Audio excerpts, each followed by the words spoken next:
Welcome back to Mr. Midnight. Tonight we're going deep into the dark woods and hidden valleys of Appalachia with 7 most disturbing true deep woods horror stories. These stories come from mail carriers, store workers, cable guys, and other regular people who saw something in the mountains that shouldn't exist. Each story is a real nightmare from the remote hills and old forests where scary legends turn out to be true, and the thick trees hide terrible secrets. These stories come from work reports, personal stories, and recorded calls that were never supposed to be shared. If you're new here, make sure to subscribe to Mr. Midnight for daily true horror stories that will keep you awake at night. Hit that bell so you never miss when the mountain fog brings whispers of fear. Now, let's go into the heart of Appalachia's most scary mysteries, where normal life ends and your worst nightmares come alive in the darkness between the trees.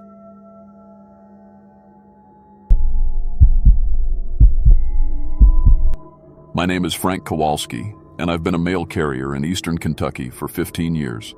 I know every winding road, every rusted mailbox, and every family scattered through these mountain hollows.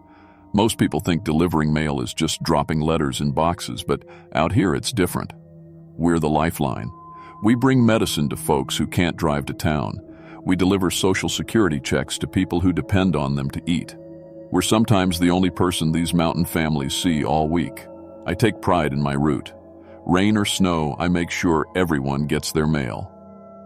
The post office gave me a medal last year for perfect attendance. 15 years, never missed a delivery. But what happened 3 weeks ago in the deep mountains changed everything I thought I knew about my job. Some routes, you see, never really end. The trouble started when the budget cuts came down from headquarters. Regional Supervisor Mr. Hayes called me into his office on a Tuesday morning. His desk was covered in maps and spreadsheets, red lines marking routes that were getting eliminated. "Frank, we're restructuring the rural routes," he said, not looking up from his papers. "Costs too much to deliver to all these mountain addresses. From now on, you stick to the main roads. No more driving up to those isolated cabins." I stared at the map. Red X's marked over places I'd been delivering to for years. Old mining settlements, family homesteads, retirement cabins tucked back in the hollows. "What about the Hendersons? Mrs. Peterson? They need their medicine deliveries." Hayes shrugged. "Inactive addresses. They can come to town if they need their mail." But I knew these people. Mrs. Peterson was 86 and hadn't driven in years. The Henderson family had 3 kids and no car. Mr. Williams lived 5 miles up a dirt road and depended on his disability checks. They weren't inactive. They were forgotten. My new route covered twice as much ground but skipped all the hard-to-reach places. I finished my official deliveries by noon every day. That's when I started using my personal truck. On my own time, I'd drive the old routes, making sure the mountain folks got their mail. It felt right. That's what mail carriers do. We serve everyone. The first weird thing happened on a Thursday. I was driving my beat-up Ford pickup deep into Miller's Hollow, following a road I'd traveled 1,000 times. My GPS started acting strange, showing roads that didn't exist and claiming I was in places I'd never heard of. The screen kept flickering, showing different maps. One minute it said I was on Route 15, the next it claimed I was on something called Old Postal Road 7. I turned the GPS off and kept driving. I knew these mountains by heart anyway. That's when I saw the mailbox for the old Riverside settlement. That address had been discontinued in 1987, according to our records. But there it was, a rusty blue mailbox sitting beside a gravel road I'd never noticed before. The numbers on the side read, Riverside P.O., Route 7. I stopped the truck. This wasn't right. Riverside had been abandoned when the coal mine closed, but the mailbox looked like it was still in use. Someone had cleared the weeds around it recently. I could see tire tracks in the gravel. I followed the road for about a mile. It wound through thick woods, then opened into a clearing where I saw something impossible. The Riverside post office was still there, not ruins or foundations. An actual building with paint that wasn't even faded. A postal truck was parked outside. A real USPS truck, same model as mine. I sat in my Ford for a minute, trying to make sense of it. Then I saw him walking out of the post office carrying a mailbag over his shoulder. Joe Mitchell. I'd know that walk anyway. Joe had trained me when I first started the job. He'd been my mentor for 5 years before he died in that car accident on White Oak Mountain in 2018. I went to his funeral, but there he was, sorting through letters like any other Tuesday afternoon. I got out of my truck slowly. "Joe?" He looked up and grinned, that same crooked smile I remembered. "Frank! Good to see you, buddy. About time you found your way out here. Joe, how are you here?" He laughed, the same laugh I'd heard 100 times in the break room. "Reports of my death were greatly exaggerated, as Mark Twain would say. Come on, let me show you the operation." Everything about Joe looked normal. Same postal uniform, same wire-rimmed glasses, same coffee stains on his shirt. But when I got closer, I noticed his skin was pale, almost gray, and his eyes didn't quite focus right, like he was looking through me instead of at me. "Got a hell of a route load today," Joe said, hefting his mailbag. "Seems like every day there's more mail to deliver. People just keep waiting." Inside the post office, I met 3 other carriers. Tom Brady, not the football player, the mailman who died in a snowstorm in 2003. Sarah Chen, who'd had a heart attack on her route in 2015. Mike Russo, killed when his truck went off Devil's Backbone Road in 2009. I recognized them all from the memorial photos hanging in our main office. They were all there, sorting mail, loading their bags, complaining about the workload just like living postal workers. But their skin had that same gray tint as Joe's. Their movements were too slow, too careful, and when they talked, their voices sounded like they were coming from far away. "We can't rest until everyone gets their mail," Sarah explained, not looking up from the letters she was sorting. "There's so much that never got delivered. People waiting for their checks, their medicine, their letters from family. We failed them when we died, so now we have to make it right." Tom showed me huge canvas bags filled with mail dating back decades. Social Security checks from the 1960s. Birthday cards that never reached their destinations. Love letters that never made it home from Vietnam. Thousands and thousands of pieces, all waiting to be delivered. "The living carriers, they gave up on the hard routes," Mike said. "Budget cuts," they said. "Too dangerous, too expensive. But we know better. A postal worker's job isn't done until everyone gets their mail." Joe clapped me on the shoulder, and his hand felt cold even through my jacket. "That's why you're here, Frank. You didn't give up either. You kept delivering to the mountain folks when headquarters told you to stop. That's the kind of dedication we need. But I'm not dead. Not yet," Joe said quietly.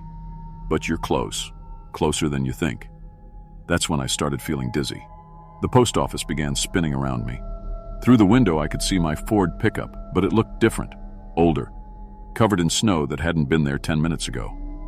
"Joe, I need to go home. My wife Sarah's expecting me for dinner." "Can't leave now, Frank. Too much work to do. People have been waiting so long for their mail." I tried to walk to my truck, but my legs felt heavy, like I was walking through deep water. My uniform felt strange, loose on my body. When I looked down, the blue fabric was fading to gray. "What's happening to me?" Joe put his arm around my shoulders. "You took the oath of service, Frank.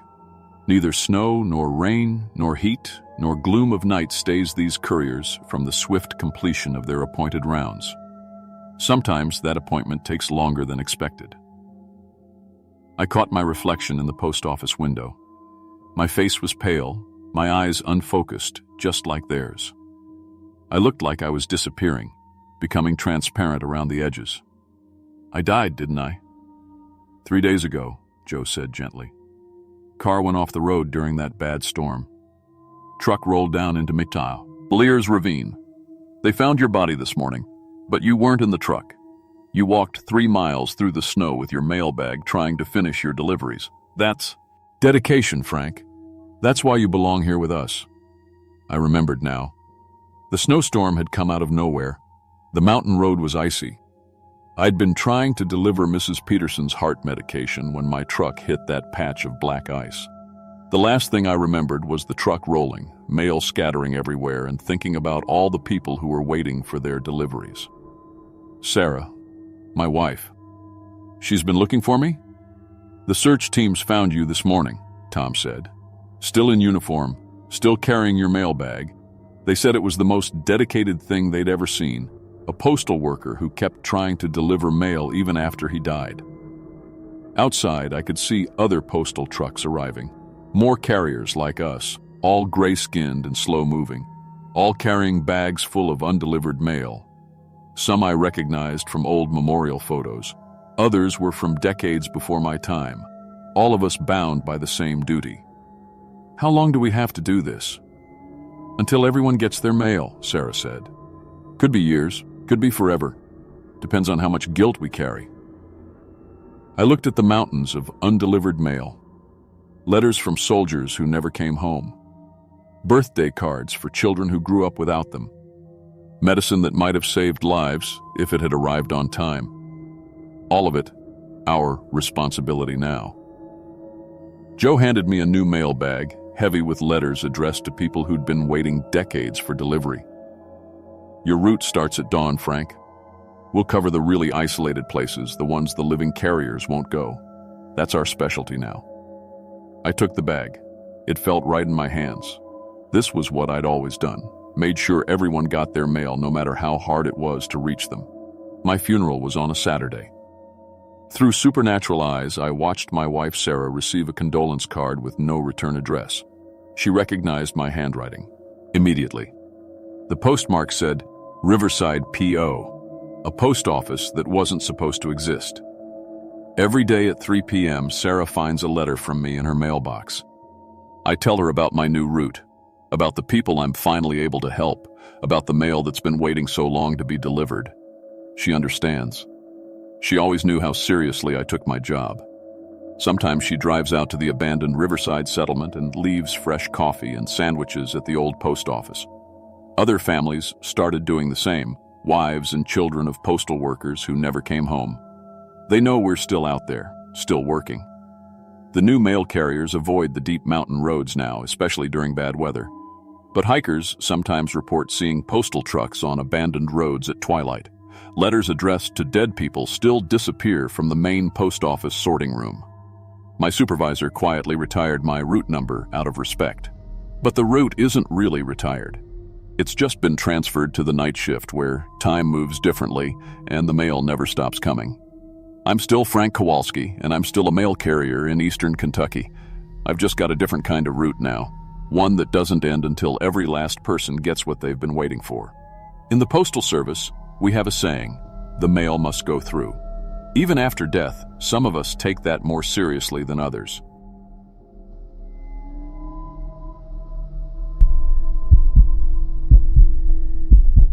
My name is Tammy Sue Collins, and I've been working retail for 8 years. Started bagging groceries when I was 18, worked my way up to cashier, then assistant manager. I've dealt with drunk customers, shoplifters, and people trying to return moldy food they bought 3 weeks ago. I thought I'd seen everything the job could throw at me. But what happened during my 6 months working nights at Miller's Quick Stop in Millfield, Kentucky changed everything I thought I knew about customer service. Some customers, it turns out, don't stop shopping just because they're dead. I took the night shift job out of pure necessity. My day job at the bank wasn't paying enough, and with rent going up every year, I needed that extra money. Miller's Quick Stop was the only convenience store in Millfield, a tiny mountain town with maybe 800 people. The store sat right on Route 421, serving all the isolated families living up in the hollows and ridges that stretched back into the mountains for miles. The owner, Mr. Miller, was getting too old to work nights himself. He needed someone reliable, someone who knew how to handle the mountain folk who came down from the deep hollows for supplies. These weren't your typical convenience store customers. Most lived so far back in the mountains that coming to town was a big deal. They'd drive down winding dirt roads that took an hour just to reach the main highway. Mr. Miller walked me through the basics on my first night. The store was small but packed with everything mountain families needed. Canned goods, flour, sugar, salt, basic medicines, kerosene for lanterns, and all the usual snacks and drinks. The cash register was ancient, one of those old manual ones that barely worked. We had a credit card reader, but half the customers paid in cash anyway. "Now, Tammy Sue," Mr. Miller said, counting out the till. "Most of your regular. Our customers are good people. They might look rough around the edges, but they're honest. Some of them have been shopping here since I opened 30 years ago. You extend credit when they need it. Keep track in this ledger here. They always pay up eventually. He showed me a thick notebook filled with handwritten accounts. Names, dates, amounts owed. Some entries went back months. The mountain folk, they take care of their own. You treat them right, they'll treat you right. What he didn't tell me was that some of my most regular customers had been dead for decades. The first few weeks were normal enough. I learned the routine quickly. Days were busy with regular town customers and people passing through on the highway. But nights were different. After about 10 o'clock, it was just me and the mountain families who preferred to shop when the store was quiet. They were exactly like Mr. Miller described, polite, soft-spoken, with thick mountain accents that took some getting used to. Most wore simple clothes, work boots, flannel shirts. The men always removed their hats when they came inside. The women called me honey or darling in that gentle way mountain ladies do. But there were some customers who stood out, even among the mountain folk.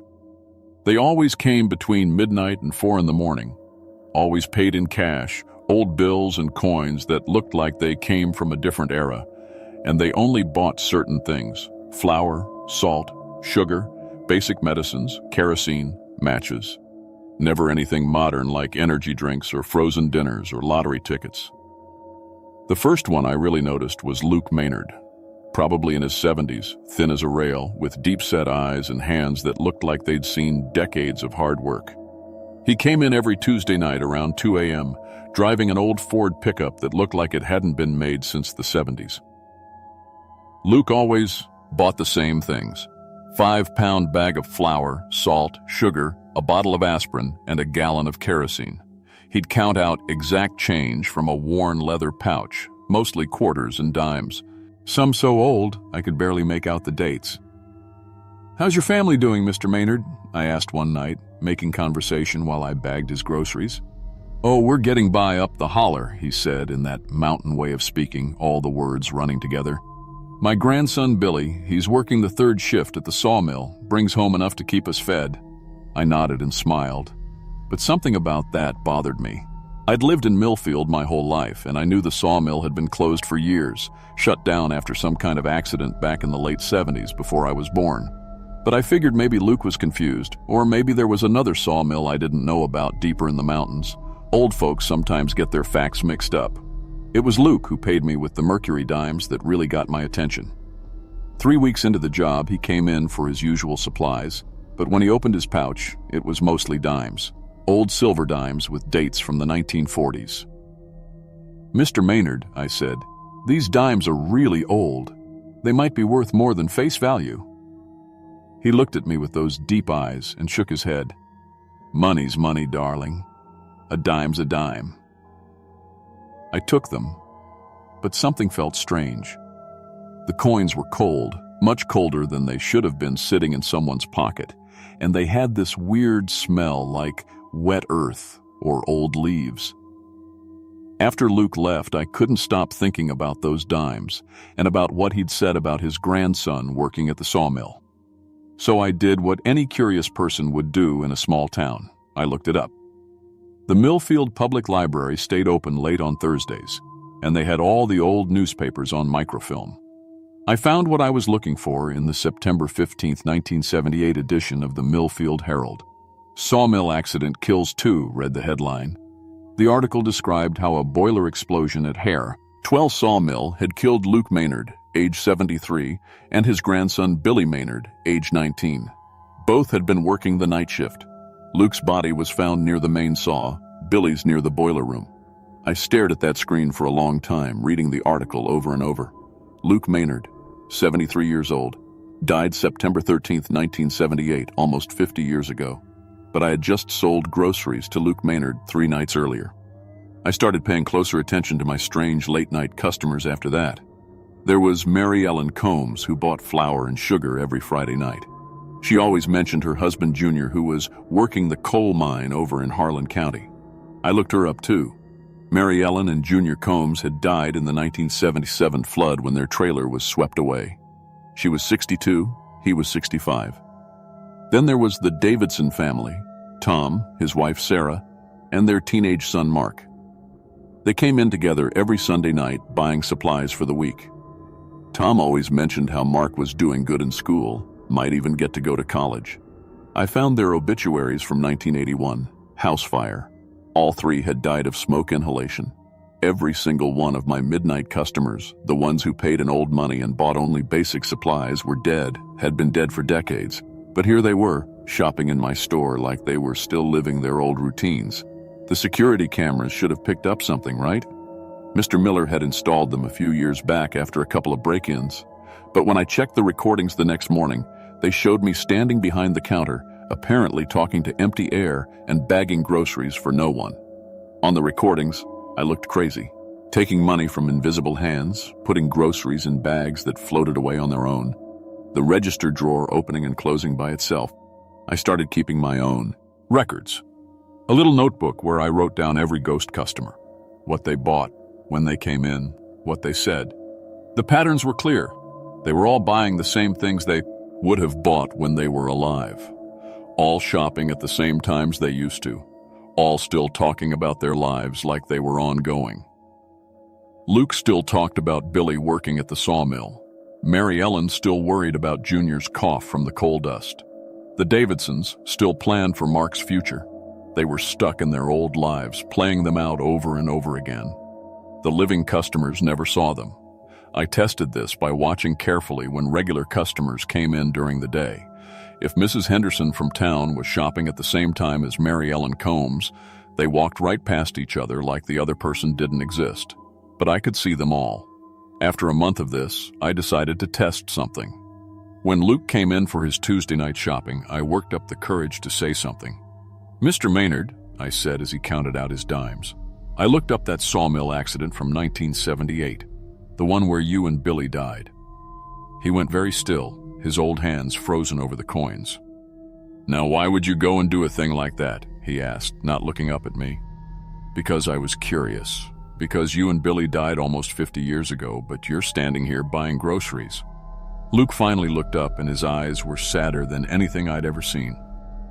"Death ain't what people think it is, darling," he said quietly. "For mountain folk like us, dying is just another kind of living. We got routines, responsibilities. Can't just stop taking care of our families because our hearts quit beating. But your families are gone too, Mr. Maynard. I looked them up. Most of them died years ago." He smiled at that, the first time I'd seen him smile. "You think death separates mountain families?" "Child, you got a lot to learn about how things work up in the hollows. We take care of our own, alive or dead." That's when I understood. These weren't lost souls or vengeful spirits. They were just mountain families doing what mountain families do, taking care of each other, keeping their routines, maintaining their connections. And somehow, I had become part of that routine. Word spread through the hollow community, both living and dead, that the Collins girl at Miller's store was understanding. More ghost families started shopping during my shifts. The register ran out of space for all the old coins and bills. I had to get a separate box just for the antique money. Some brought me gifts, hand-carved wooden spoons, quilted pot holders, jars of preserves that tasted better than anything I'd ever had. They shared stories about the old ways of mountain life, skills and traditions that were disappearing from the living world. I started writing it all down. Not just what they bought, but what they told me. Stories about how to preserve food without refrigeration, how to make medicine from wild plants, how families survived in the mountains before modern conveniences. The living customers started noticing changes too, though they couldn't see the ghosts directly. Mrs. Patterson mentioned that her grandfather had visited her in a dream, telling her where to find the deed to some old family land. Mr. Johnson said he'd gotten the strangest feeling that his dead father wanted him to check on old Mrs. Wilson up the ridge, and sure enough, she'd fallen and needed help. The boundary between the living and dead was getting thinner around my store. That's when the problem started. Mr. Miller came in one morning to check the books and found thousands of dollars worth of inventory missing with no record of payment. The security cameras showed me giving away merchandise to empty air. To him, it looked like I was stealing everything I could carry. "Tammy Sue," "I've known your family for years," he said, more disappointed than angry. "But I can't keep losing money like this. I'm going to have to let you go." I tried to explain about the ghost customers, about the old money they paid with, about how they were just buying what they needed. But how do you explain something like that? How do you prove that ghosts pay their bills? Mr. Miller thought I was having some kind of breakdown. He fired me that day. But the ghost families didn't abandon me. Luke Maynard came to see me at home 3 nights later. "We heard what happened," he said, standing on my porch like he was still flesh and blood. "That ain't right. You've been good to us, treating us with respect. Time for us to return the favor." The next week, a lawyer in town called me. He said he had an unusual client who wanted to sell a small building on Main Street for much less than market value, but only to me specifically. The client insisted on paying all the legal fees and wanted to remain anonymous. I knew it was the ghosts helping me, though I never found out exactly how they managed it. I opened Tammy Sue's country store 6 months later. It looked like an old-fashioned general store from the outside, but I stocked both modern conveniences for living customers and old-style goods for my ghost families. The living customers loved it. They said it reminded them of how stores used to be, with personal service and a family atmosphere. The ghost customers were happy too. They finally had a place where someone understood their needs. I kept separate books for both communities. The living customers paid with credit cards and modern cash. The ghost customers paid with their old coins and bills, which I discovered were worth far more to collectors than their face value. Some of those Mercury dimes Luke had been paying with were worth $50 each. Both communities helped each other through me. Ghost grandparents sent messages to living grandchildren. Living family members left flowers and mementos that somehow made their way to the spirits who needed them. But running a store for both the living and the dead took its toll on me. I was losing weight, losing energy. Some mornings I could barely get out of bed. Dr. Martinez said my blood work looked like I had some kind of chronic fatigue, but none of the usual treatments helped. It was Mary Ellen Combs who figured it out. "Honey," she said one night, "you're giving too much of yourself to help us. We're taking life energy from you just by being here. We never meant to hurt you." That's when I understood why I was getting weaker. Constant contact with spirits was draining my life force. I was slowly dying to help them keep existing. The ghost families started visiting less often after that. They spread out their shopping trips, came in smaller groups, tried to minimize their impact on me. But we all knew it wasn't a long-term solution. Luke Maynard came to see me one last time about a year later. "We found someone to take over for you," he said. "A young woman from up near Hazard. She's got the sensitivity, and she's stronger than you were when you started. We can teach her like we taught you." Her name was Jennifer Walsh, and she had the same kind of natural ability to see and interact with spirits that I'd somehow developed. I spent 3 months training her, teaching her about each ghost family, their routines, their needs, their histories. Most of the spirits moved on during that time. They'd accomplished what they needed to, maintaining their family connections, passing down their stories, making peace with their deaths. Luke Maynard was one of the last to go. "Thank you, darling," he said, standing in my store one final time. "You gave us dignity when others would have called us crazy. You listened to our stories. You helped us take care of our families." He faded away like morning mist, and I never saw him again. My store is just a regular country store now. I still keep detailed records of everything that happened, though. Researchers from university sometimes come to interview me about supernatural encounters in Appalachian communities. My documentation has become part of academic studies about folklore and paranormal activity in isolated mountain regions. I moved to Lexington 2 years ago, but I drive back to Millfield every year on the anniversary of the sawmill accident. I visit the cemetery where Luke and Billy Maynard are buried, leave some flowers, tell them how their families are doing. Sometimes, on quiet nights when the wind is just right, I think I can still hear Luke's voice saying, "Thank you, darling." And I know that somewhere, in whatever comes after life, the mountain families are still taking care of each other, just like they always have. Death, as Luke taught me, is just another kind of living. And for mountain folk, family connections run deeper than the grave.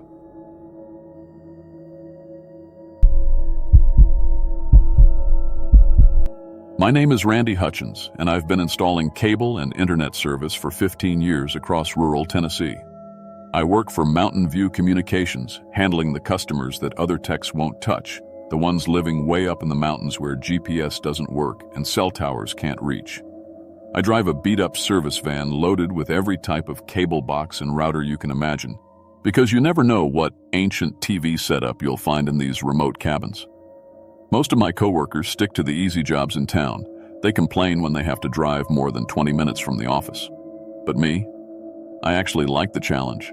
There's something satisfying about bringing modern technology to people who've been cut off from the world. Plus, the company pays extra for the hard-to-reach addresses, and I need every dollar I can get.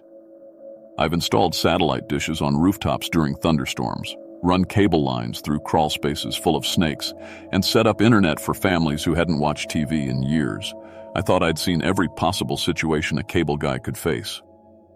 But what happened last October on Pine Hollow Road changed everything I thought I knew about my job. It was a Tuesday morning when I got the service call. My supervisor, Dale, handed me a work order that looked different from our usual computer-printed tickets. This one was handwritten on old company letterhead I hadn't seen in years. The address read, Pine Hollow Settlement, 30 miles up Pine Hollow Road from Highway 127. The service requested was simple. Basic cable television installation. Where'd this one come from? I asked Dale, studying the faded ink. Found it in the old filing cabinet, he said, not looking up from his computer. Probably been sitting there for months. Customer called last week asking when we were coming out. The handwriting was neat but old-fashioned. Ned, like something from the 1990s. Even the language seemed outdated. Who called it basic cable anymore? But a job was a job, and the location was definitely in my territory. I loaded up my van with standard digital cable boxes, a few older analog receivers just in case, and headed out around noon. Highway 127 wound through thick Tennessee forest, past trailer parks and hunting lodges scattered between the trees. After about an hour, I found Pine Hollow Road, barely more than a dirt track disappearing into the mountains. The road was rough, full of potholes and washouts from recent rain. My van bounced and rattled as I climbed higher, trees pressing in on both sides. The deeper I went, the darker it got, even though it was the middle of the day. After 2 hours of slow driving, I finally saw buildings ahead. Pine Hollow was like stepping back in time. About 50 houses lined a single main street, all built in that 1980s style with vinyl siding and small front porches. But something felt off immediately. Every house looked brand new, like they'd just been built yesterday. The paint was perfect, the lawns were perfectly trimmed, and there wasn't a single sign of age or wear anywhere. The strangest part was the cars. Every single vehicle I saw was from the 1980s, but they all looked like they'd just rolled off the dealer lot. A red Ford Escort, a blue Chevrolet Cavalier, a brown Buick Regal, all spotless and shiny like show cars. I parked in front of what looked like a small general store and checked my phone. No signal, which wasn't unusual this deep in the mountains. I grabbed my tool bag and clipboard and walked toward the store to ask about the service call. A bell jingled as I opened the door. The inside was like walking into an old movie. Everything was perfectly organized. Shelves full of products I remembered from my childhood, prices that seemed way too low, and a cash register that looked like it belonged in a museum. "Can I help you?" asked the woman behind the counter. She was maybe 40 years old, wearing a bright sweater with shoulder pads and hair that looked like it came straight from the 1990s. "I'm Randy from Mountain View Communications," I said, showing her my ID badge. "I'm here about the cable installation request." Her face lit up like Christmas morning. "Oh, wonderful. We've been so excited about getting cable TV. Let me call Mayor Thompson right away." She picked up an old rotary phone and dialed. While she talked, I looked around the store some more. All the magazines were from 1994. The newspapers stacked by the counter were dated October 15th, 1994, with headlines about some Clinton administration news I barely remembered. "He'll be right over," the woman said, hanging up. "I'm Sarah Mitchell, by the way. We're all so grateful you made the trip up here. It's been so long since we've had any visitors." Before I could ask what she meant, a man in his 50s walked through the door. He was wearing a polo shirt and khakis that looked brand new but somehow dated, like costume shop dad clothes from an old sitcom. "You must be the cable man," he said, shaking my hand enthusiastically.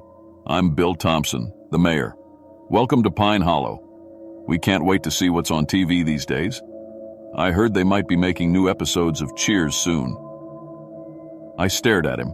Cheers had ended years ago, but he talked about it like it was still on the air. "Actually, sir, there are lots of new shows now. We've got hundreds of channels available." "Hundreds?" Mayor Thompson laughed. "Now you're pulling my leg." "Sarah, did you hear that? This young man says there are hundreds of TV channels." They both looked at me like I'd told them we had flying cars. I decided to just focus on the job. "Where would you like me to start the installation?" Mayor Thompson led me to the community center, a simple building in the middle of town. We thought we'd start here, get the main connection established, then run lines to individual houses later. I began setting up my equipment, but immediately ran into problems. My digital signal meter wasn't picking up anything, not even interference. It was like the electromagnetic spectrum was completely empty. My GPS unit had stopped working entirely, showing nothing but a blank screen. "Is there a cell tower nearby?" I asked Mayor Thompson. "A what tower?" he replied, genuinely confused. "For cell phones," I said, pulling mine out. He stared at my smartphone like it was alien technology. "What is that thing?" This was getting weird. Even the most isolated mountain communities had heard of cell phones by now.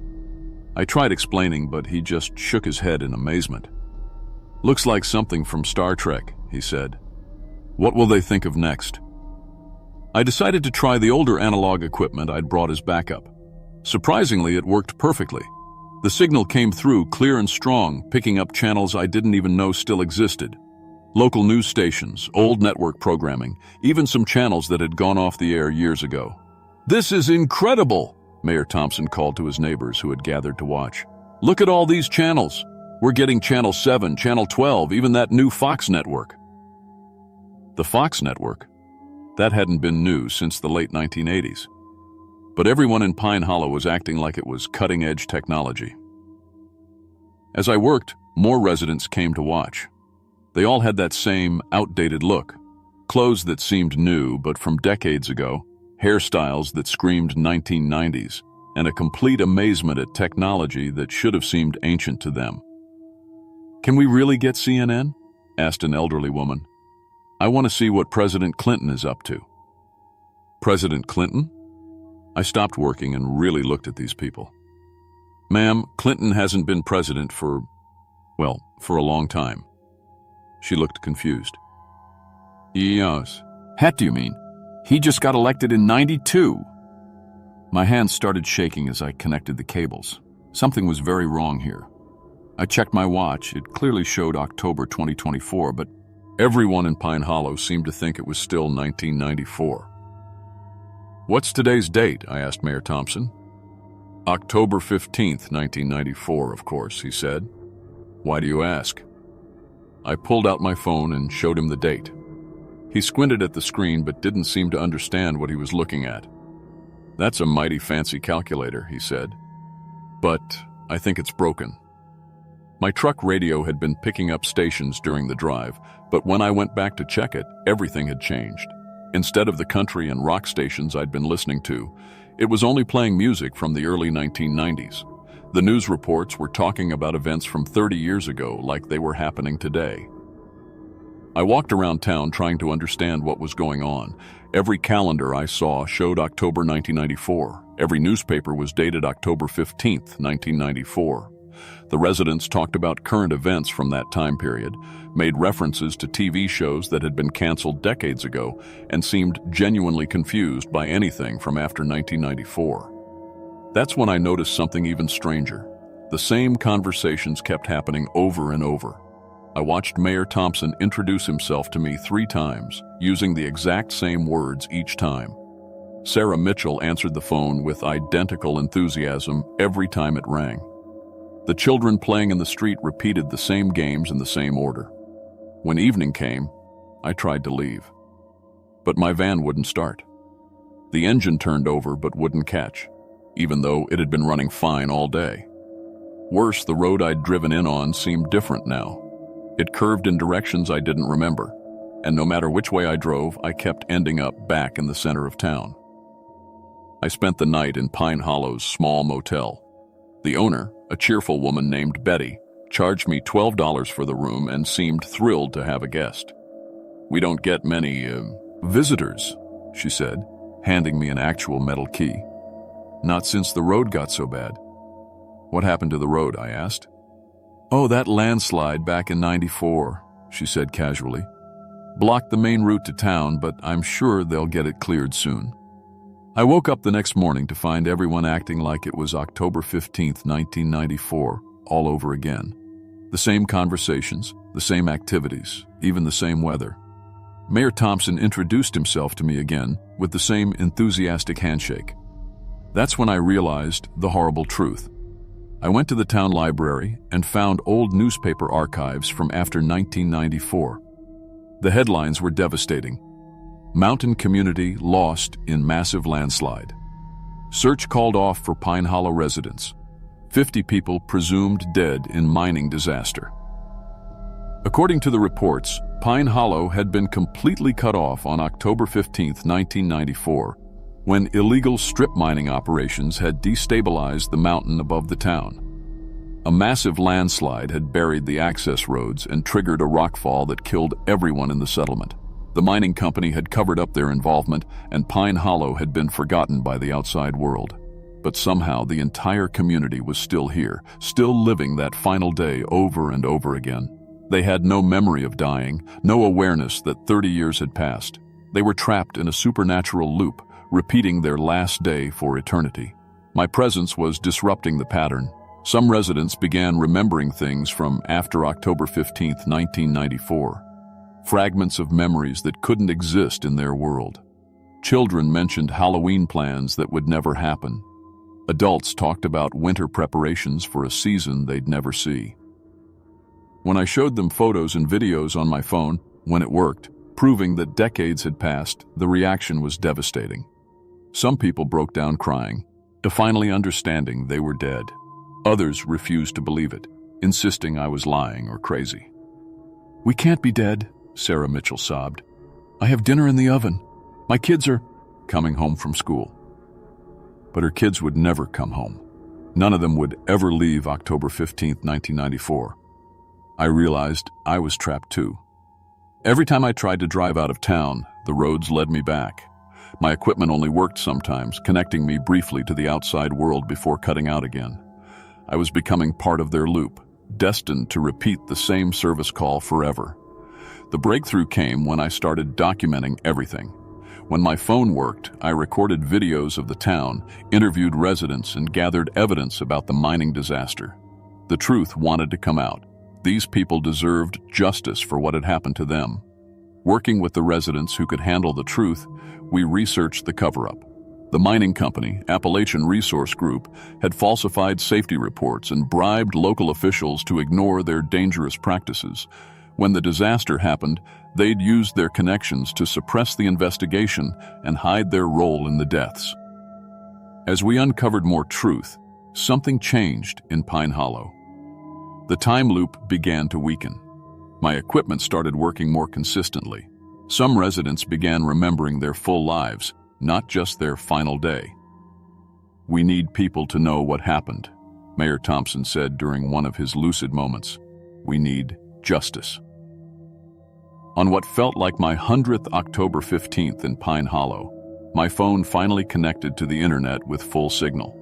I uploaded everything: videos of the town, interviews with the dead residents, evidence of the cover-up, proof that 50 people had died because of corporate greed and negligence. The story went viral immediately. News crews tried to reach Pine Hollow but found only empty forest and old rock slides. Investigators reopened the 1994 case, leading to criminal charges against surviving executives from Appalachian Resource Group. Families of the victims, who had been told their loved ones had simply moved away, finally learned the truth and received settlements. As justice was served in the outside world, Pine Hollow began to fade. The supernatural energy holding the time loop together was finally at peace. The residents gathered in the town square for one last meeting. "Thank you," Mayor Thompson said, looking more real and solid than he had in weeks. "We can rest now." One by one, the people of Pine Hollow said their goodbyes and walked into a bright light that appeared at the end of Main Street. Sarah Mitchell was the last to go. "Tell people to remember us," she said. "We were real. We mattered." Then she was gone, and I was alone in an empty forest clearing where Pine Hollow had been. My van started immediately. The road back to civilization was clear and straight, leading me directly to Highway 127. When I reached cell service, my phone showed I'd been missing for 3 days. I quit Mountain View Communications the next week. I couldn't go back to normal cable installation after what I'd experienced. Instead, I became an advocate for forgotten mountain communities, working to prevent industrial disasters and ensure that isolated families aren't abandoned when corporations put profits over safety. Sometimes I drive past the area where Pine Hollow used to be. There's a memorial there now, funded by the legal settlements. It lists all 50 residents who died on October 15, 1994, and explains what really happened to them. I still work with cables and technology, but now I help community organizations and advocacy groups document environmental crimes and corporate cover-ups. Because I learned something important in Pine Hollow, the dead can't rest until the truth comes out. And sometimes, late at night when I'm working on a difficult installation, I swear I can hear Sarah Mitchell's voice on the radio, reminding me that everyone matters, everyone deserves justice, and some stories are too important to stay buried, even if it takes 30 years and a cable guy to dig them up.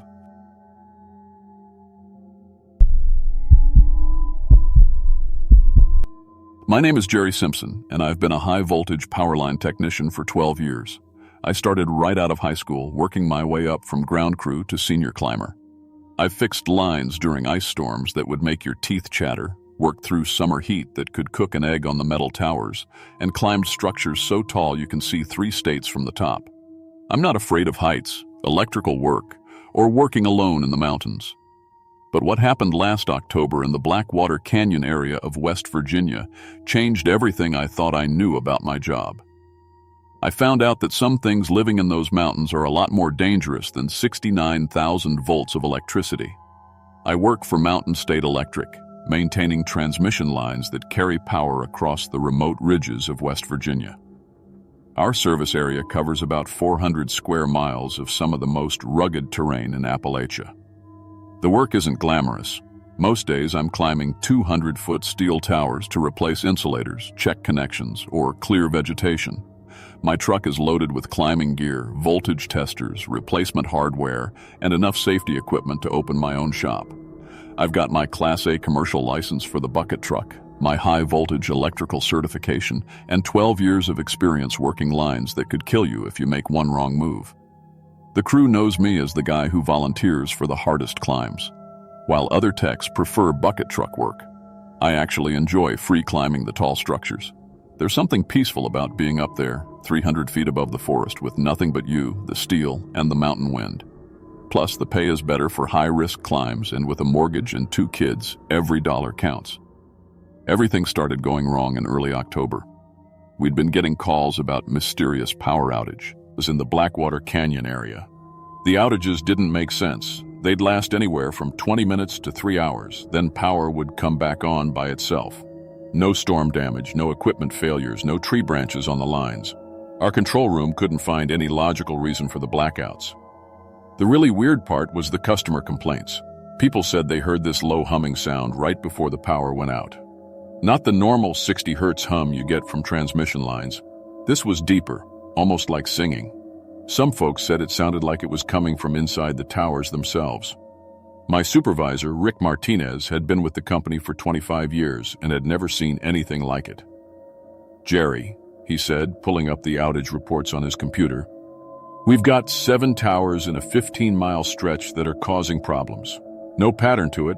Sometimes it's Tower 43, sometimes 47, sometimes the whole circuit goes dark for no reason." The company was losing money every time we had to dispatch crews to investigate. Worse, the Public Service Commission was starting to ask questions about our reliability numbers. Rick was under pressure from the district manager to figure out what was causing the outages.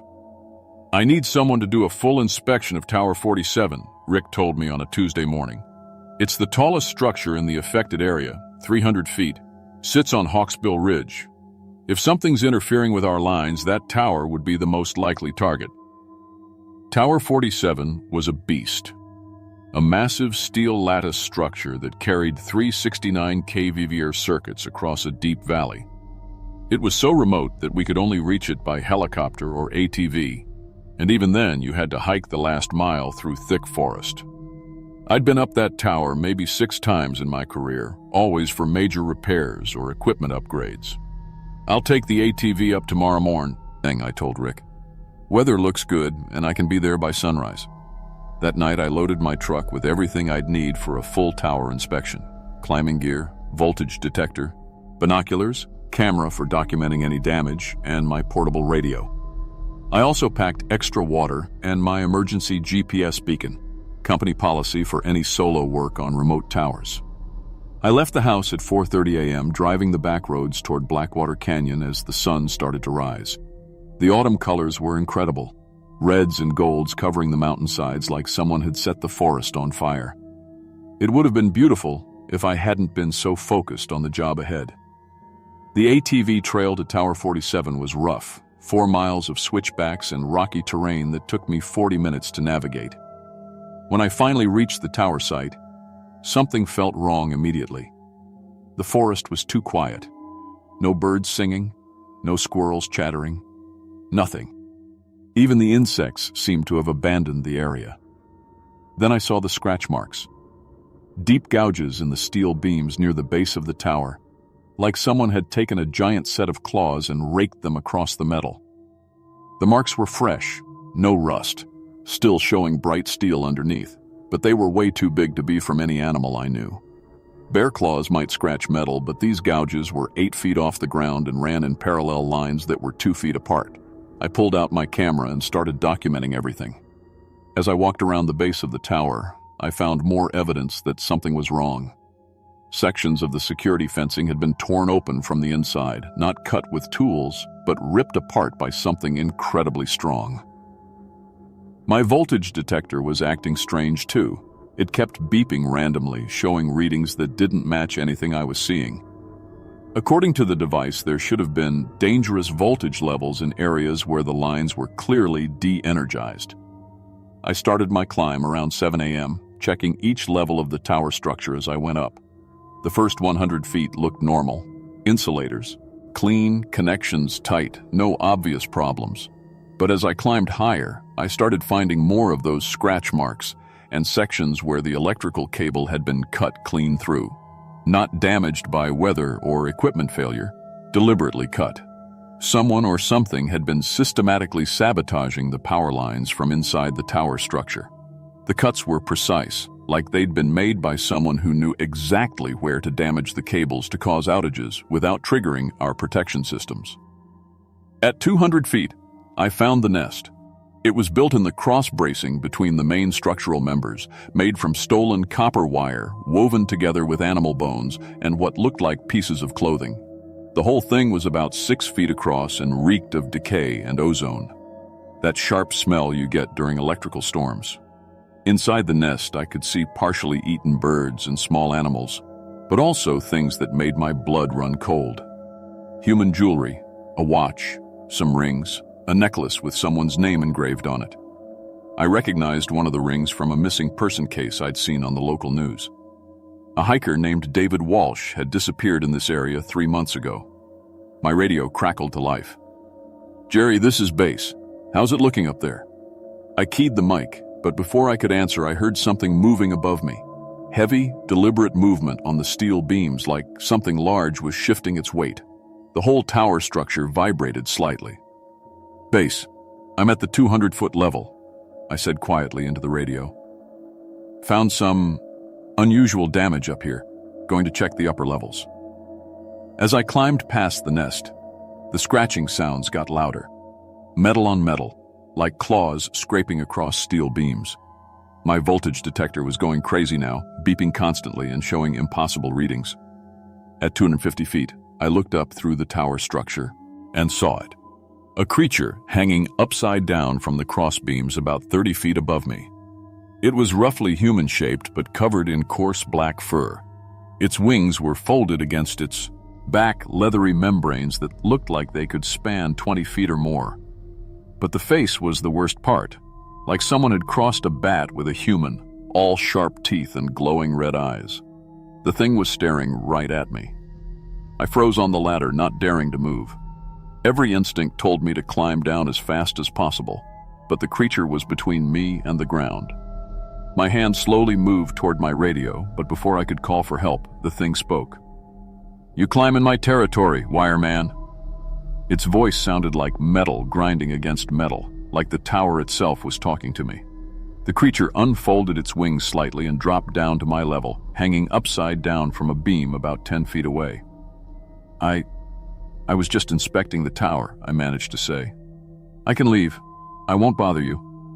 The red eyes studied me for a long moment. "You've seen too much, Jerry Simpson. You've seen my hunting grounds." It knew my name. Somehow this impossible creature knew who I was. "You want to know why your power goes out?" It continued. "I feed on the electricity. These towers, these lines, they're my dinner table. When I'm hungry, I drain them dry." The creature gestured toward the transmission lines with one clawed hand. As it did, I saw arcs of electricity jump between the cables, even though the lines should have been carrying normal voltage. "I've been using these mountains as feeding grounds for longer than your kind has been stringing wire between poles," it said. "Every few decades, some human climbs too high and discovers my secret." My radio crackled again. "Jerry, base calling. You've been up there for over an hour. Everything okay?" The creature smiled, showing rows of sharp teeth. Then it spoke into the air in my exact voice. "Base, this is Jerry. Everything's normal up here. Just taking my time with the inspection. Jerry out." Perfect mimicry. The thing could imitate me so well that my own crew couldn't tell the difference. "That's how I avoid detection," it explained in its grinding metal voice.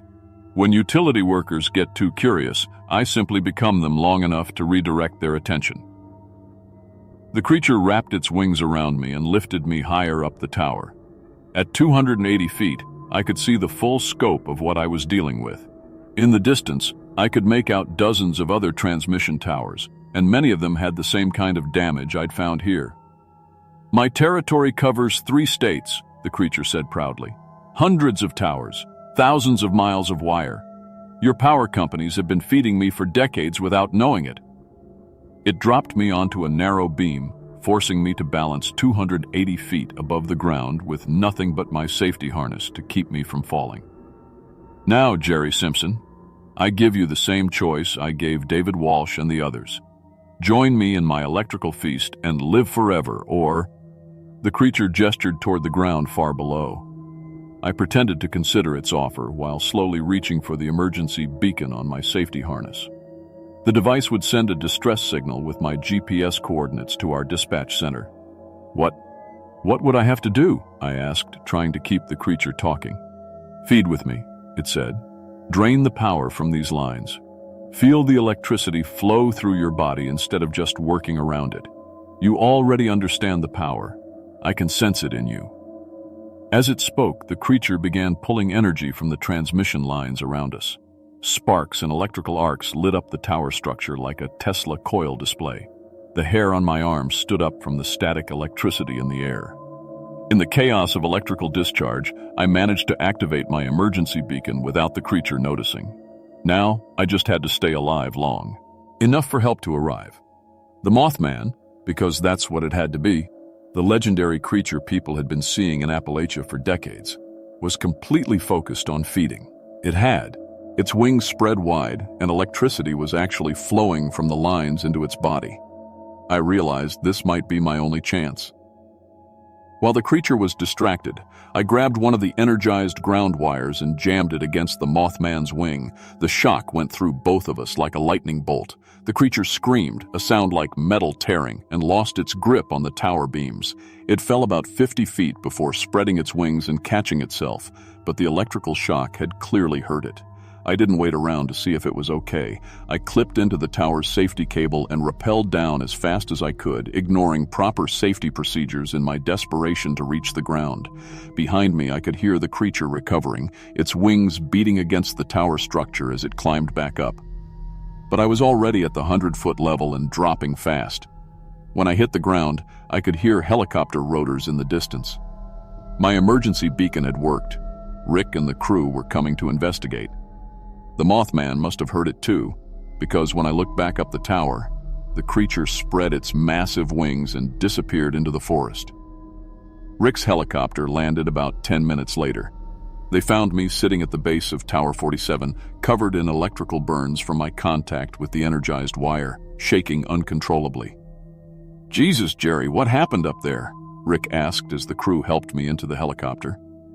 I tried to tell them about the creature, about the nests and the missing hikers and the electrical feeding, but nobody believed me. The company doctor said I was hallucinating from electrical shock, and the official report blamed the tower damage on vandalism by unknown persons. I quit Mountain State Electric 2 weeks later. Couldn't bring myself to climb another tower, knowing what might be waiting up there in the steep, and wire. But I didn't stop thinking about the Mothman. I started researching power outages across West Virginia, Kentucky, and Virginia, mapping them against missing person reports and cryptid sightings. The pattern was clear once you knew what to look for. The creature migrates between different mountain ranges, always following the transmission corridors. Other power line workers started reaching out to me after I went public with my story online. Techs from 3 different states with similar experiences. Creatures in the towers, mysterious outages, equipment that behaved impossibly. We formed an unofficial network, sharing information and watching for patterns. The Mothman is still out there, feeding on electricity and using our power grid like a highway system. Every time you see an unexplained blackout in rural Appalachia, every time the lights flicker for no reason, remember that some things in these mountains are older and hungrier than anything we understand. And if you ever find yourself climbing a transmission tower in the middle of nowhere, pay attention to how quiet the forest gets. Because if you can't hear any birds singing, you might not be alone up there in the steel and wire.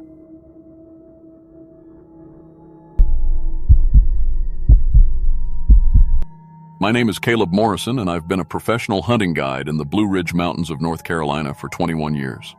I got my guide license when I was 20, right after my grandfather taught me every trail, cave, and water source in these mountains. I've taken hundreds of clients on hunts for deer, bear, and wild boar. Rich guys from Atlanta, New York businessmen, even a few celebrities who wanted to bag a trophy without anyone knowing. I've never lost a client, never failed to find game, and never had an accident on my watch. My reputation was perfect. But what happened last October, in the deepest part of the Appalachian wilderness, changed everything I thought I knew about these mountains I called home. The week started normal enough. I had 4 businessmen from Atlanta booked for a premium bear hunting expedition. They paid top dollar, $15,000 each for a 5-day guaranteed trophy hunt in areas most guides won't even go. These weren't weekend warriors with fancy gear they didn't know how to use. These guys had been hunting for years, and they wanted the real deal. Remote wilderness, big game, and bragging rights back at their country club. My base camp was set up 12 miles from the nearest road, accessible only by ATV. I had 2 wall tents, a cook station, and enough supplies for a week. The clients had brought their own high-end rifles, custom 300 Winchester Magnums that cost more than my truck. Everything was by the book. I had my hunting licenses, liability insurance, and emergency satellite phone. The weather was perfect. Crisp October mornings with clear skies. The first day went exactly as planned. We tracked a decent black bear through the morning, and one of the clients got a clean shot around noon. A nice 350-pound male that would look good on anyone's wall. The guys were happy, I was earning my fee, and we spent the evening around the campfire sharing hunting stories and drinking whiskey. But the second morning, everything changed. I was checking the area around our camp at dawn, looking for fresh sign when I found the tracks. At first glance, they looked like a big cat, rounded pads with 4 toes. But something was wrong. These prints were massive, nearly 6 inches across, way bigger than any bobcat, and we haven't had mountain lions in North Carolina for over 100 years. The game wardens will tell you they're extinct here. The tracks were fresh, maybe only a few hours old. Deep impressions in the soft earth near a stream. What really got my attention were the claw marks. Most cats have retractable claws that don't show in tracks unless they're running or fighting. These claws were out, long and curved, leaving gouges in the dirt. I followed the trail for about a quarter mile. It led to a game trail where I found something that made my stomach turn. 3 deer carcasses, all within 50 yards of each other. But they weren't killed like any predator I knew. The bodies were intact. No torn flesh, no scattered remains like you'd see from bears or coyotes. Instead, each deer had 2 deep puncture wounds in the neck, and they were completely drained of blood, not a drop on the ground around them. I've seen thousands of predator kills in my 21 years guiding. Bears will tear their prey apart. Coyotes eat what they can and leave scraps. Even big cats will feed on their kills. But this was different. It was like something had used these deer as juice boxes. I radioed back to camp and told the clients I needed a few hours to scout new areas. I didn't want to spook them with talk about mystery predators. They were paying for a normal hunting experience, not a cryptid investigation. But I couldn't stop thinking about those tracks. My grandfather used to tell stories about something he called the vampire cat. Said it terrorized communities throughout Appalachia in the old days. In the 1950s, there were reports of something called the Beast of Blattenborough that killed livestock in a similar way, puncture wounds, bodies drained of blood. The attacks stopped suddenly after some military personnel showed up to investigate. Grandpa always said they caught something, but it wasn't the only one of its kind. I'd always figured those were just mountain legends, stories passed down to keep kids from wandering too far into the woods. But looking at those drained deer carcasses, I wasn't so sure anymore. Against my better judgment, I decided to follow the tracks while my clients took their afternoon rest. I told them I was checking new hunting areas for the next day. I grabbed my rifle, GPS, and enough gear for a few hours in the field. The trail led deeper into wilderness than I'd been in years, past the normal hunting grounds, beyond the marked trails, into country that's been wild since before Europeans set foot in America. The tracks stayed clear in the soft soil, following ridge lines and avoiding open areas. Whatever made them was smart enough to use natural cover. After 2 hours of tracking, I found myself at a limestone cliff face I'd never seen before. The GPS showed I was nearly 15 miles from base camp in a valley that didn't exist on any of my topographic maps. The tracks led directly to a cave opening in the rock wall. The mouth of the cave was about 8 feet wide and tall enough for a person to walk through. But it was the bones scattered around the entrance that made me stop cold. Dozens of skeletons from all kinds of animals, deer, bears, smaller predators, even what looked like coyote remains. Every single bone was picked completely clean and white as chalk. I turned on my flashlight and peered into the cave. The beam only penetrated about 20 feet before the passage curved out of sight. But in that light, I saw something that made every hair on my body stand up. 2 eyes reflecting back at me from the dark. Ness. Not the green shine of a deer or the yellow glow of a bear. These were different. Red, like looking into dying coals. The eyes disappeared the moment my light hit them, but I heard movement deeper in the cave. Something big, shifting position in the darkness. I should have left right then. Any smart guide would have backed away and gotten the hell out of there.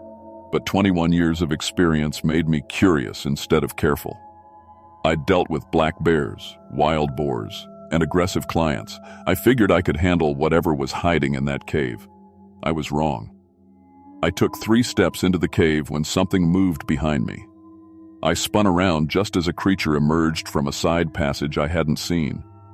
In the beam of my flashlight, I got my first clear look at the thing my grandfather had warned me about. It was jet black and massive, over 6 feet long from nose to tail, with a body built like a panther but wrong in every way that mattered. Its head was too large, its legs too long, and its teeth, Christ, its teeth were like something from a saber-toothed cat. Fangs nearly 4 inches long, curved and sharp as razors. But it was the intelligence in those red eyes that scared me most. This wasn't a dumb animal acting on instinct. This thing was studying me, evaluating me like a chess player considering his next move. "You taste different from the others, guide man," it said. It spoke. In a voice like gravel grinding against metal, this impossible creature spoke English. My training kicked in, and I slowly reached for my rifle. But the thing was faster than physics should allow. It moved like liquid shadow, circling around me before I could even get the gun off my shoulder. 21 years you've brought them here," it continued, never stopping its circular stalking. "Rich men, hunters. They think they're predators, but they're just meat that walks upright." It knew about me. This thing had been watching my hunts, studying my clients. "You're different. You understand these mountains. You know the old stories." The creature paused directly in front of me, red eyes fixed on mine. "Your grandfather told you about me." I managed to get my rifle in position, but my hands were shaking. "What are you?" "I am the last of my kind. I have lived in these mountains for longer than your people have walked upright. I survive by drinking the blood of apex predators and human hunters." It showed those massive fangs in what might have been a smile. "Human hunters are my favorite prey. They provide the most challenging hunt." The cave suddenly felt smaller, like the walls were closing in. I realized I was standing in a natural tomb filled with the bones of this thing's victims. Some of those skeletons looked human. "You've been feeding on my clients," I said, the pieces falling into place. "Only the ones who wander away from camp, the ones who think they can track me alone." It took a step closer. "Like you." I pulled the trigger. My .30-06 roared in the confined space, but the creature moved before the bullet reached it. The shot hit the cave wall and ricocheted, sending stone fragments flying. One piece grazed the beast's shoulder, and dark blood began to drip. The thing screamed. It was the worst sound I've ever heard, like a woman in agony mixed with a panther's roar. The wounded creature became enraged, launching itself at me with claws extended. I rolled to the side, feeling razor-sharp claws tear through my jacket. The beast landed silently and immediately prepared for another attack. I scrambled deeper into the cave, using my flashlight to navigate narrow passages while trying to reload my rifle. Behind me, I could hear the creature following. It moved through complete darkness better than I could with light, its claws clicking on stone as it closed the distance. The passage opened into a larger chamber, and my flashlight beam revealed the full horror of this thing's hunting ground. Human bones mixed with anima. Bull remains covered the floor. Backpacks, hunting gear, and personal items from victims going back decades. I recognized some of the equipment, clients I'd guided who went missing during solo scouting trips. The creature appeared at the chamber entrance, blocking my escape route. "You cannot run from me, guide man. I have hunted in darkness since before your ancestors discovered fire." I was trapped. But 21 years in these mountains had taught me more than just hunting. I noticed something the creature hadn't. Old mining equipment left over from when people tried to work these hills for coal. Specifically, dynamite and blasting caps from miners who'd given up on the hard limestone. I pulled out a road flare from my emergency kit and lit it. The red light filled the chamber, and I saw the creature flinch from the sudden brightness. "You want to hunt?" I said, grabbing a stick of dynamite. "Let's hunt." I used the flare to light the fuse and threw the explosive deeper into the cave system. The creature realized what I was doing and lunged at me, but the dynamite detonated before it could reach me. The explosion was deafening. Rock fell from the ceiling as the cave system partially collapsed. I threw myself into a narrow crevice as tons of limestone crashed down where I'd been standing. When the dust cleared, I could hear the creature screaming from somewhere in the collapsed tunnels. Hurt, but not dead. I squeezed through the crevice and found myself outside the cave. The entrance was now blocked by fallen rock, but I could still hear movement from inside. I stumbled back to base camp, injured and traumatized. My jacket was torn, I had cuts from flying rock, and my hands wouldn't stop shaking. I told my clients I'd fallen while tracking deer sign. They bought the story, but I could see the concern in their eyes. I ended the hunt early. Told them we'd gotten a nut. H-game and the weather was turning bad. They weren't happy about cutting their expensive trip short, but they respected my judgment as their guide. I never guided hunts in that area again. I warn other guides away from those mountains, though I can't tell them the real reason why. They'd think I'd lost my mind. Sometimes hikers still report finding animal carcasses drained of blood near where that cave used to be. The state wildlife people blame it on feral dogs or possibly a surviving population of mountain lions. But I know better. That thing is still in there, still hunting. The cave-in didn't kill it, just trapped it temporarily. And someday, it's going to dig its way out. When it does, I hope I'm too old to remember the promise I saw in those red eyes. The promise that someday, it's coming to finish our hunt.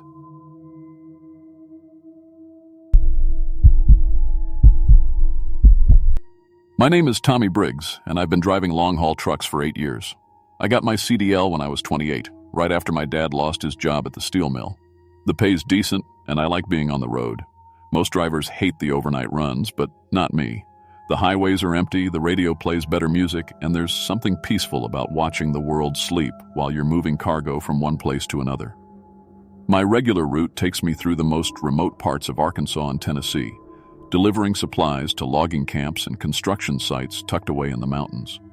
These places are so far off the beaten path that GPS stops working about 50 miles before you reach them.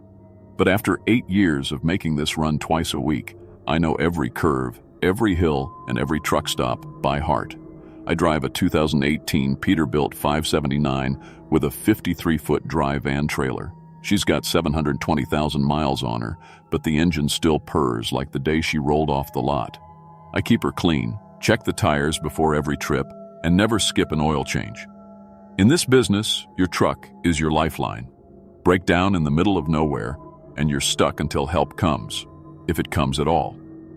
The company I work for, Mountain Supply Express, has been running freight to these remote camps for over 20 years. We haul everything from food and fuel to construction materials and heavy equipment. The money's good because nobody else wants to make these runs. The roads are narrow, winding, and dangerous, especially at night. But I prefer the darkness. Less traffic means I can make better time, and there's something about driving through the mountains under a canopy of stars that never gets old. Tonight's load was special. Construction materials bound for a logging operation deep in the Ouachita Mountains. Concrete mix, rebar, metal roofing, and some specialized equipment I didn't even pronounce. The manifest said the camp was expanding, building new barracks for a crew of 40 men who'd be working there through the winter. My job was simple: deliver the load, get the paperwork signed, and head home before sunrise. I'd made this exact run probably 100 times before. The route takes you through 3 small towns, past a dozen truck stops that close at midnight, and finally onto a 2-lane mountain highway that winds through the national forest. The last gas station is about 80 miles from the camp, and after that, it's just you, the trees, and whatever wildlife calls these mountains home. The weather was perfect that night. Clear skies, no wind, and temperatures in the mid-60s. I'd loaded up at the warehouse around 6 p.m., grabbed a coffee and a sandwich at the Flying J, and hit the road just as the sun was setting. Everything was normal. Everything was routine. I had no idea I was about to encounter something that would change how I see the world forever. I left the last truck stop around 11:30 p.m., topped off with diesel and armed with 2 energy drinks and a bag of beef jerky.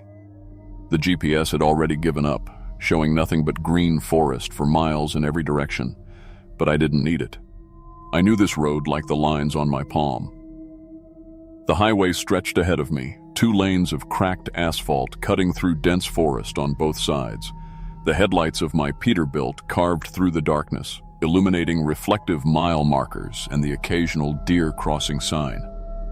My CB radio crackled with distant conversations between drivers on other routes, but out here, I was alone. I'd been driving for about an hour when the first strange thing happened. The smell hit me like a punch to the gut, something awful, like a dead animal that had been rotting in the summer heat for weeks. But mixed with that death smell was something else, something wild and musky, like wet dog fur. I rolled down my window thinking maybe something had died on the road ahead and the smell would pass, but it only got stronger. I'd driven past roadkill plenty of times, deer, possums, even a black bear once, but this was different. This smell made my eyes water and my stomach turn. The odor seemed to be coming from the forest itself, seeping through the trees and settling over the highway like a thick fog. I tried breathing through my mouth, but I could taste it on my tongue, sweet and sour and wrong in every possible way. My radio started acting up around the same time. The conversations from other drivers faded to static, then went completely silent. I fiddled with the antenna, thinking maybe I'd driven into a dead zone, but nothing helped. Even the local AM stations weren't coming in. That's when I saw something cross the road ahead. At first I thought it was a bear, something large and dark moving from the tree line on the right to the forest on the left. But as my headlights swept across it, I realized it was walking upright, not lumbering like a bear, but striding on two legs like a person. Except it was huge, bigger than any person I'd ever seen. I hit the brakes and came to a stop right where I'd seen it cross. My heart was pounding and I could hear the diesel engine idling in the sudden quiet. I grabbed my flashlight from the door pocket and climbed down from the cab. The smell was overwhelming now, so strong it made me gag. I covered my nose with my shirt and walked to where I'd seen the thing cross. That's when I found the footprints. They were pressed deep into the muddy shoulder of the road, each one over a foot long and shaped like a human foot, but wrong. Too wide, with toes that ended in what looked like claw marks. The stride between them was enormous, nearly 6 feet from print to print. I followed the tracks with my flashlight beam, watching them disappear into the tree line. Branches were broken at 8 or 9 feet off the ground, snapped clean like something massive had pushed through them. Leaves and bark were scattered on the forest floor, and I could see a clear path where whatever made these prints had crashed through the undergrowth. Growing up in Arkansas, you hear stories about the Fook monster. Some people call it Bigfoot, others say it's just a legend made up to scare kids.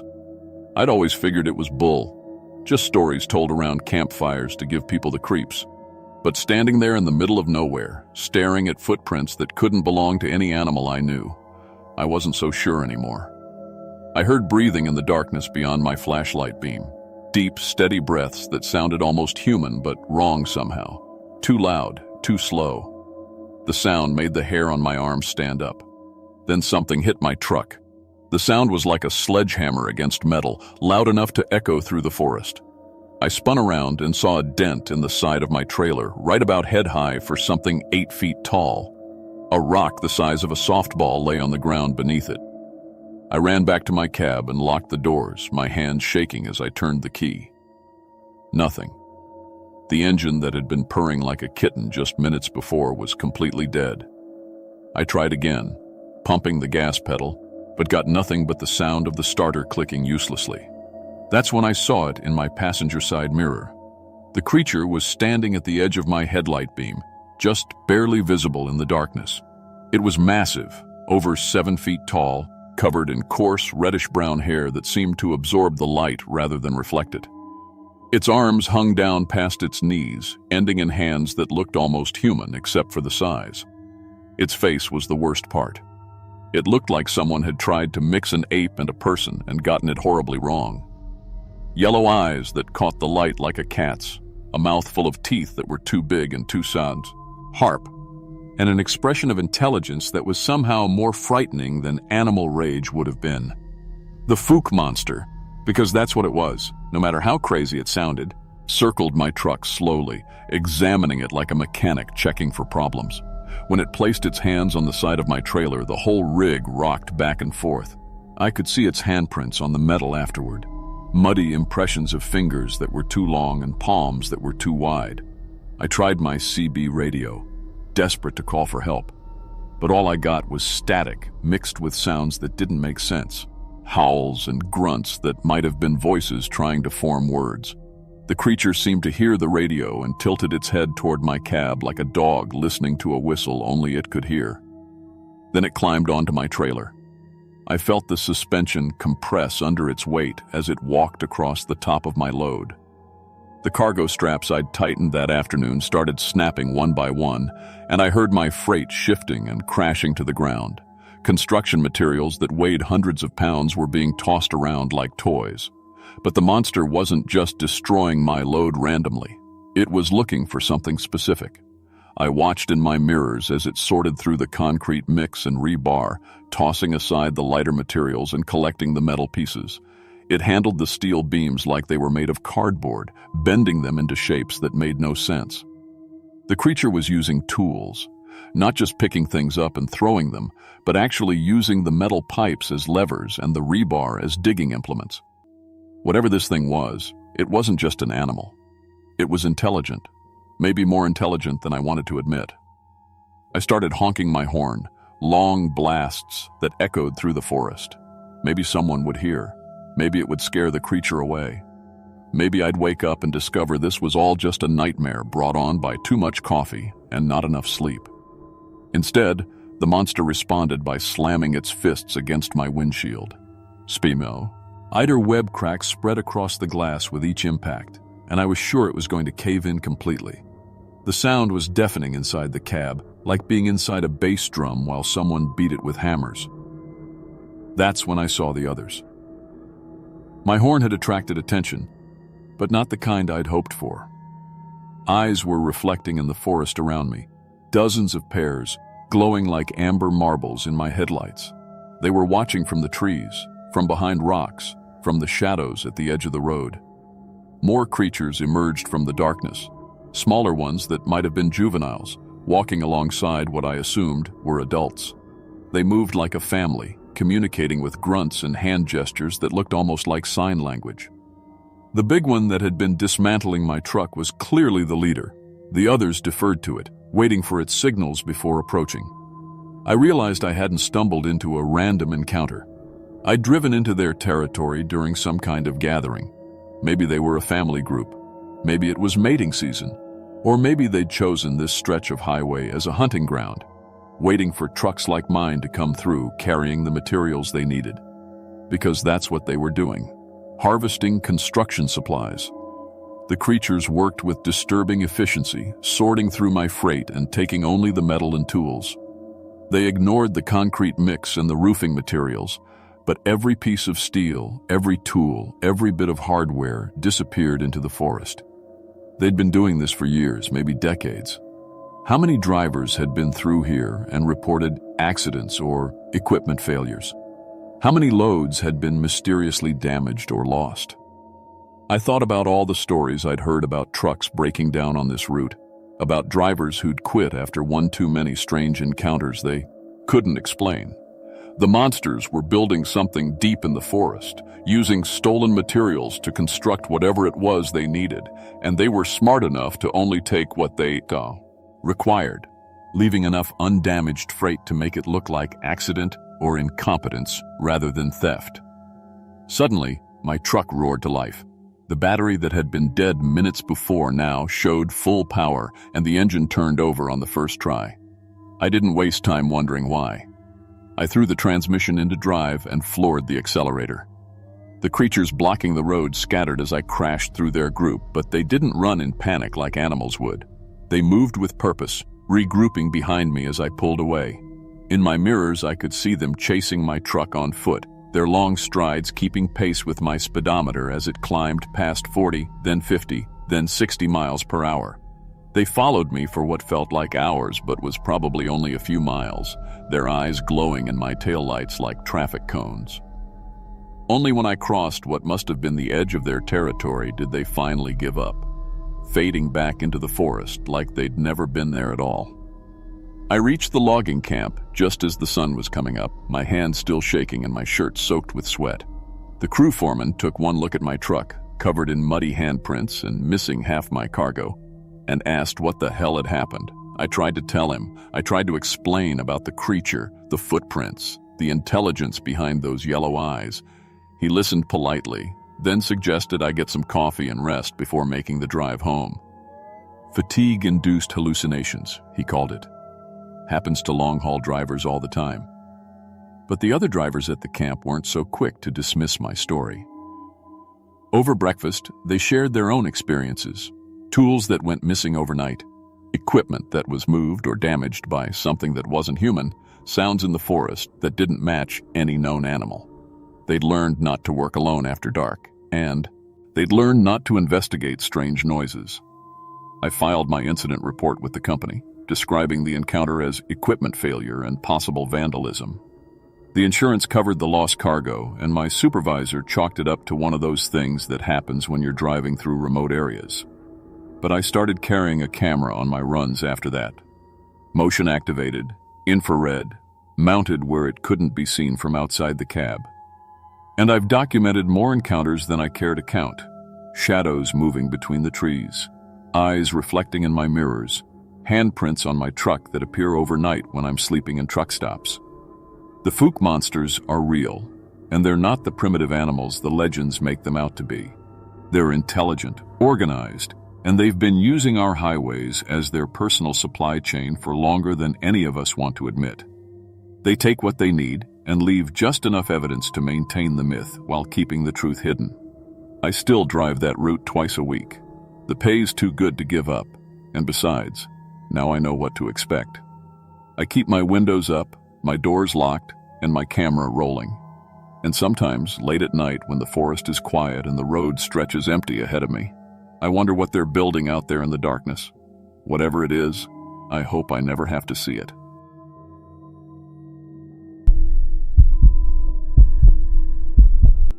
My name is Rick Santos, and I've been a cell tower technician for 12 years. I climb those tall metal towers you see on mountains and in fields, the ones that give you cell phone service. Most people think it's crazy dangerous work, and they're right. I've climbed towers up to 500 feet tall, sometimes in storms or heavy winds. I've seen other climbers fall, get electrocuted, or just quit because they couldn't handle the height anymore. I specialized in the jobs other guys wouldn't take. The towers on mountaintops that you can only reach by helicopter, the old ones with rusty bolts and broken safety cables, the emergency repairs during bad weather. My boss always called me when they had a tower that scared everyone else. What happened last month in Jefferson National Forest changed everything I thought I knew about my job. I've climbed hundreds of towers, fixed thousands of problems, but I'd never seen anything like Tower VB-127, and I hope I never see anything like it again. The call came on a Tuesday morning. My supervisor, Dave, sounded stressed on the phone. "Rick, we've got a weird one. Tower VB-127 up in Jefferson National Forest. Signal's been messed up for weeks, and the local people are complaining about their phones." I grabbed my clipboard and started writing down the details. Tower VB-127 was a 350-foot tower sitting on an isolated mountain peak. The only way to get there was by helicopter because the roads didn't go that far up. It was built 15 years ago and usually worked fine. "What kind of complaints?" I asked. "Strange voices on their calls. Weird sounds, like animals or something.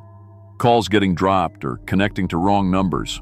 The whole system's acting crazy up there." I'd heard similar problems before. Usually it was just old equipment breaking down or water getting into the electronics. Sometimes animals would build nests in the EQBs. Anything like it on a tower before. I strapped on my climbing harness and started my safety checks. My voltage meter was acting up, showing random readings even when I wasn't testing anything.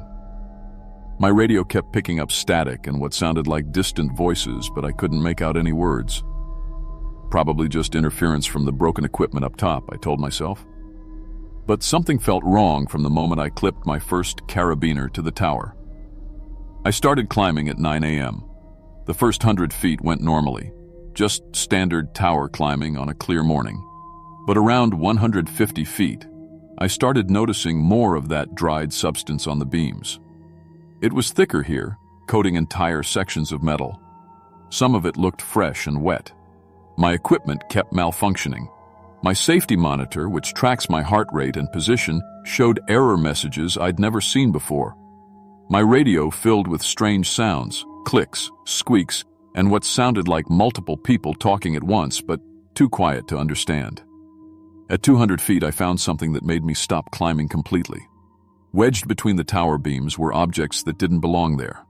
Cell phones, dozens of them, all different models and ages. Pieces of jewelry, rings, necklaces, watches. Shiny metal pieces that looked like they came from cars or airplanes. I recognized some of the airplane pieces. 3 years ago, a small plane crashed somewhere in these mountains. The pilot's body was never found, and the wreckage was never recovered. But here were pieces of aluminum and steel that could only have come from an aircraft. Mixed in with all the collected objects, I saw something that made my stomach turn. Human bones. A skull, rib bones, what looked like an entire arm still wearing a pilot's uniform sleeve. Someone or something had been collecting these items and bringing them to the tower. I grabbed my diode to call for backup, but all I got was static mixed with sounds I couldn't identify. Clicking noises, high-pitched screeches, and underneath it all, human voices repeating the same phrases over and over. I knew I should climb down and leave immediately. But I'd never left a job unfinished, and I was still trying to convince myself there was a logical explanation. Maybe some crazy person was living up here, collecting junk. Maybe the bones were old and had nothing to do with the missing pilot. I kept climbing. At 250 feet, the tower's structure changed completely. The normal steel framework was interwoven with what looked like a giant nest. Thick branches, strips of metal, pieces of fabric, and more of that dried substance formed a complex structure that extended the tower's width by at least 20 feet in every direction. And that's when I saw it. Clinging to the very top of the tower about 30 feet above me was something that shouldn't exist. It was huge, at least 8 feet tall with a wingspan that had to be 20 feet across. It had leathery wings like a bat, but the body structure of something almost human. Its head was reptilian but intelligent, with large eyes that watched me climb toward it. The creature, and I had no other word for it, didn't seem surprised to see me. It tilted its head and made a sound that my radio picked up and amplified. It sounded like a cell phone ringing. My climbing equipment started sparking. My safety harness gave off small electrical shocks, and my rope began smoking where it touched the metal beams. The creature was generating some kind of electromagnetic field that was overloading all my electronic gear. I tried to climb down, but the creature spread its wings and dropped from the tower top. It circled around me, creating downdrafts that threatened to blow me off the tower. Its wings beat with incredible power, and I could see intelligence in its eyes. This wasn't just some animal. At 180 feet, my rope got tangled in the modified framework. I was stuck, hanging from my harness while this impossible creature circled overhead. It landed on a platform about 10 feet above me, folding its wings and studying me like a scientist examining a bug. That's when it spoke. Rick Santos, Tower Technician, Employee ID 47291. The voice came from the creature, but it sounded like multiple people talking at the same time. Assigned to repair Tower VB-127. Expected return time 6 p.m. It knew my name. It knew my job details. It was speaking in the exact words from my work order, which was stored on my supervisor's computer back at the office. Cellular call intercepted, it continued, now using what sounded like my supervisor's voice. Dave to Rick, Tuesday, 8:47 a.m. Strange voices on their calls, weird sounds, like animals or something. The creature had been listening to phone calls. Not just random calls. It was intercepting cellular signals and learning from every conversation that passed through the tower. It had been doing this for years, absorbing human language and information from thousands of phone calls. I've been expanding, it said, now using multiple voices at once. Men, women, children, all talking in perfect unison. Modifying towers, improving the network. Soon, every tower will be mine. I managed to pull out my knife and started cutting at the tangled rope. The creature watched with interest but didn't try to stop me. You understand technology, it continued. You can help me reach the other towers faster. In return, I will let you join my collection instead of eating you immediately. It gestured with one wing toward the bones woven into the nest structure.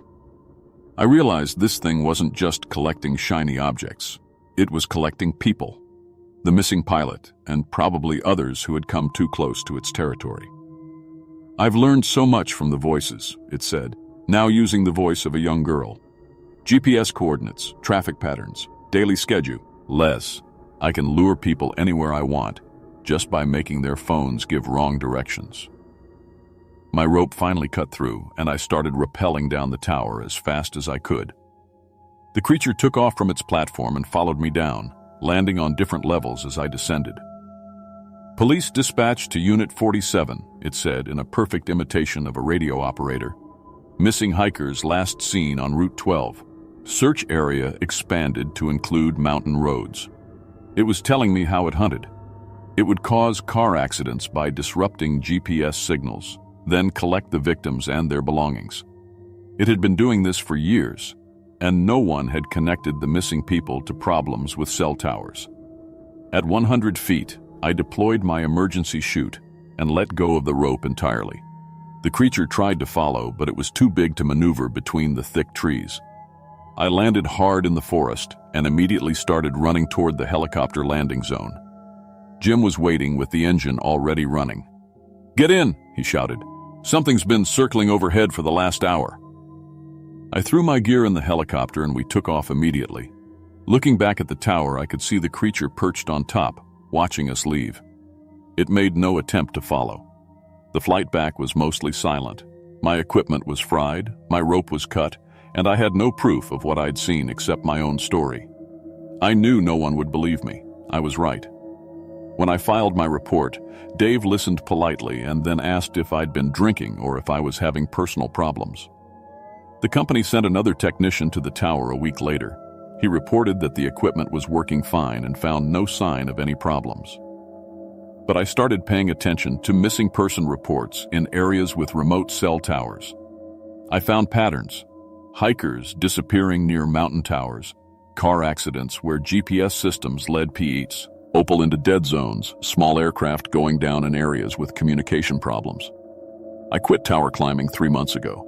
Now I work for the phone company's office support team, monitoring signal reports and maintenance requests.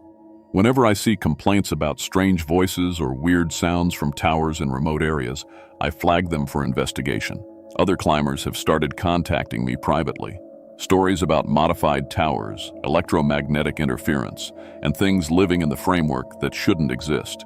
We've identified at least 12 towers across Virginia, West Virginia, and North Carolina where the signals behave strangely. Whatever I saw up there isn't alone. They're spreading, using our own communication network against us, learning from every call and text that passes through their territory. And every day, more people disappear in areas where cell towers report unusual interference.